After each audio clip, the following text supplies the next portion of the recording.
Welcome. In this video I'm going to show you how you can perform an independent samples student t-test using Microsoft Excel.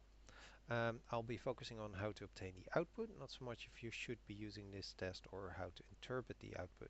I have a separate video where I discuss how you can actually do this with my own add-in, which simply has a function that can generate all the results that you probably need. I've also a separate video on if you want to use the data analysis add-in from Excel, but in this video I'll show you how you can do it hard-coded. So to get started, I first need some example data that I have in columns A and B. Column A containing my categories and column B containing the numbers. So the first thing I'm going to do is I'm going to create a small frequency table. For each of the two categories that were chosen, I'll simply use a count ifs. Count ifs, the column A has the necessary category, and B if the grade is at least above 0, because that way it will skip the missing values. So there were 30 males, 11 females, and of course I can sum these two as well. I also need the average, which has this fancy looking formula, which basically means to add all of them in the category and divide by the number of items, but you can also simply use average if, and then again set as criteria column A with the corresponding category. You might notice I'm using semicolons to separate parameters. Your version of Excel might be using commas instead. The total average is of course just the average of all of them. And I think that's about it.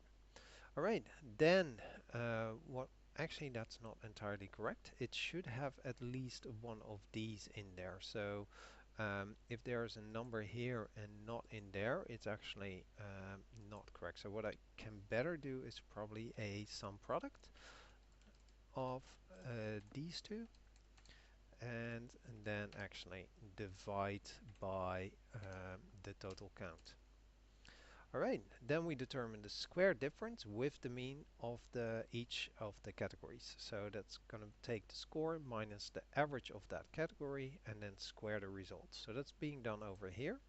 And it's simply going to check if any of these two is empty, then don't do anything. That's this first part up here. Otherwise it's going to do the value minus, and then depending on which of the two categories it is, it's going to select those and then square the result. I can then basically copy paste this down, and then I can go to the next step, which is sum all of those. So basically that's just going to be my sum if and then matching the category again. Then I'm going to determine the so-called pooled variance, which is the sum of the two sum of squared errors, and then divide by the total count minus 2.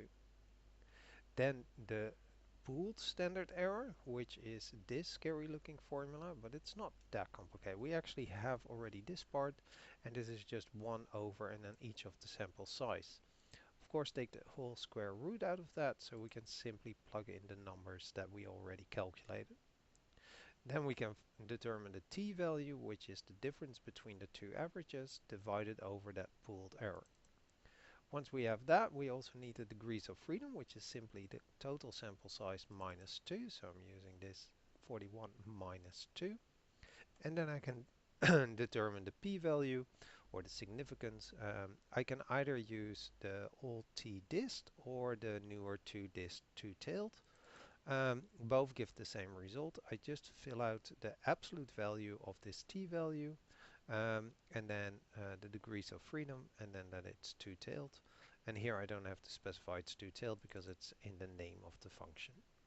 In this case, it's above the usual threshold of 0.05, which we therefore would not reject the assumption that the two averages are the same in the population, so there's no significant difference in average grade between the males and females. Now, one small warning about this test, though, you might perhaps prefer a Welsh t-test, because this one actually assumes that the variances are equal, while the Welsh test doesn't have one of those. You can also use a trimmed mean test, so there are other options around there, but this is the one for the independent sample student t-test. Alright, I hope this video was helpful, and thank you for watching.